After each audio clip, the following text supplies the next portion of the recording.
Weekend म्हटलं म्हणजे सकाळी लवकर उठण्याचा तर प्रश्नच येत नाही, पण तरीसुद्धा आज जवळपास 8:30-9च्या दरम्यान उठले. ते तर खूप लवकरच झालं.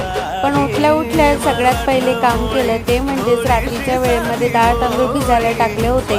तर ते सकाळी उठल्या उठल्या वाटून घेतले आणि त्यानंतर मग फ्रेश झाले. फ्रेश झाल्यानंतर मिस्टरांनी डिमांड केली की ॲपल ज्यूस बनव, कारण की मिक्सर जसं नवीन घेतलं तर त्यामध्ये ज्यूसचा जो जार असतो तर तो आला होता, पण त्यामध्ये कधीच काहीच ट्राय केलेलं नव्हतं. म्हणून मग त्यामध्ये ॲपल ज्यूस बनवला. तर ॲपल ज्यूसमध्ये मी साखर न टाकता मी त्यामध्ये खजूर वापरले, कारण की खजूर पण भरपूर दिवसापासून घरामध्ये पडलेले होते.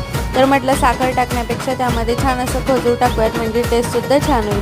संध्याकाळच्या वेळेमध्ये सकाळी जे वाटलेलं होतं डोस्यांसाठी, तर ते बॅटरसुद्धा छान फर्मेंट झालं होतं.